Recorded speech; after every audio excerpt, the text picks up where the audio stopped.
As one of the most famous tennis players in the world and one of the wealthiest, Anna Kournikova isn't a name you associate with tragedy, but her success was built on sweat, blood, and tears. These days, Anna Kournikova lives a luxurious life by any standards. She and her longtime partner, Enrique Iglesias, have often been spotted enjoying their money by yachting, doing philanthropic work, and living the high life before heading home to their $26 million mansion in Miami. But although Kournikova has been able to experience quite a bit of comfort in her adult life, that wasn't always the case. As a child, Kournikova grew up in the Soviet Union and didn't always have access to technology, television, or even ripe fruits. The only way you could keep kids occupied is by literally making them play sports and run around or study. So it was one or the other. When Kournikova moved to Florida at the age of 10, her perspective changed so drastically that she described it as a shock, simply because of some of the items that were available in stores. You know, it's really cold always in Russia, and here I came to Florida and I saw bananas and, apples and everything. Although Kournikova has described Florida as something of a paradise, her childhood in the Sunshine State was far from easy. The tennis star remembers struggling a lot with the financial pressure that was placed on her by family members. On an episode of The Graham Norton Show, Kournikova admitted that those early years were challenging. And I felt like because of me, my whole family moved to a different continent. Yeah.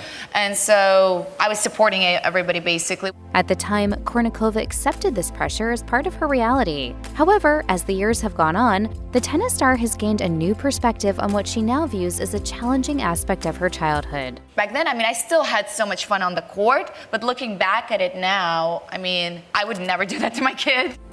While training for competitive sports, a lot of young athletes enjoy forging lifelong friendships with their teammates. Kournikova, however, was a lone wolf from the time she was small. This, of course, was not entirely by choice. The way her former coach, Nick Bollettieri, remembers things, Anna wasn't allowed to have a lot of friends outside of her mother, Alla Kournikova. You play, you eat, you go home with mama. So Anna, in that young life there was not too much social activity. In that sense, Anna lived a very lonely childhood, one in which athletic success mattered much more than social development and connection. This likely proved very difficult for the young tennis player, as she was largely isolated from the people who surrounded her. My mother didn't let her forget from where she came from, so her interaction with other students was very limited. Socializing wasn't the only thing that Kournikova was not allowed to do during her youth. In fact, the budding tennis star was prevented from enjoying a number of normal activities as a result of her intensive training schedule. Starting at the age of 5, Kournikova was expected to play tennis for 6 hours every day. 2 hours. After 12 o'clock I have lunch, and after rest, 2 hours.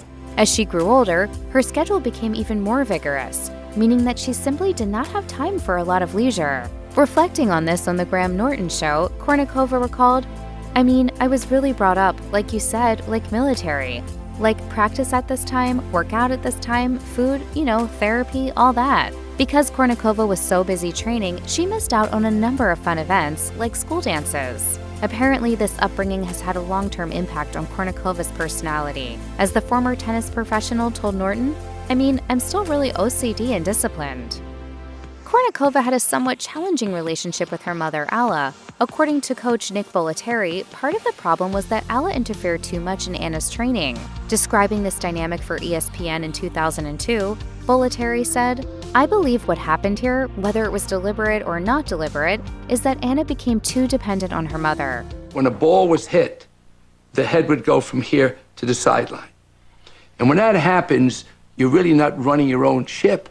In Bollettieri's view, Alla's influence on the court was negative because it prevented Anna from developing her own identity as a tennis player. He said that she was always slightly held back because of her need to look for approval on the sidelines. Her mother really did run the show and sort of have different ideas of how she felt the ball should be hit. As her game grew and she became an increasingly high-profile player, she would find that she lacked the finishing touches necessary to become a Grand Slam winner. Although Kournikova's training schedule was certainly intense, it definitely paid off. In 1997, at her first Wimbledon tournament, Kournikova made it to the semifinals. This would have been a huge accomplishment for anyone, but Kournikova was just 16 years old at the time of her big win and won in a major upset. At the end of 1996, she was ranked number 57 for women's tennis. To make it to the semifinals at Wimbledon, Kournikova had to defeat the number 5 seeded player in the quarterfinals. Following this tremendous performance, Kournikova became one of the most popular tennis players in the world. It felt like, I'm finally there and I made it. Fans began to root for her and gather to watch her play, and it looked like the teenage tennis star would eventually become one of the greatest athletes in the world. Alas, this was not to be. Over the course of the next 5 years, Kournikova would do her best to replicate the same level of success that she achieved when she was 16. Unfortunately, though, she would never make it to the finals of a singles Grand Slam tournament. Instead, she would spend the rest of her career fighting for a title that would never come. Perhaps as a result of her rise to fame at a young age, Anna Kournikova struggled immensely with the amount of media attention she received. In a 2010 press conference, Kournikova told reporters that she held them responsible for the bulk of her stardom, saying, "Really, the fame and everything? I guess most of it was created by you guys, by the media a lot of times. Most of the time the yellow press." Apparently, as a young person, Kournikova often felt overwhelmed by the spotlight, adding, obviously, it was a little hard times dealing with it being 16, 17 years old. Reading some kind of crap about yourself, most of it was made up. Looking back at the situation, Kournikova expressed her feeling that it's the parents' role to try to protect their children from the media, saying, "If I had a 16-year-old kid, I would try to guard them as much as I can and keep the focus on what the kid is supposed to do. Play tennis, work out, do your therapy." Nobody can prepare you for being in a room in front of 30 journalists, when you're 15 years old. At the end of the day, the sports star's goal was to become the #1 tennis player in the world. As Kournikova transformed into a more mature athlete, she also suffered several major injuries. Speaking to The Guardian, Kournikova explained, "In 97, I had a stress fracture and was out for 3 months. In 98, I had a torn ligament in my thumb and was out for 3 months. In 99, I had another stress fracture for 3 months. And then in 2001, I didn't basically play the whole year." Of all these injuries, the foot fracture that Kournikova suffered in 2001 proved the most detrimental to her career. Not only did the injury land Kournikova in the operating room, but it also required a considerable amount of healing time. For an up-and-coming tennis star, this was disastrous. Weeks spent healing were weeks spent away from the court.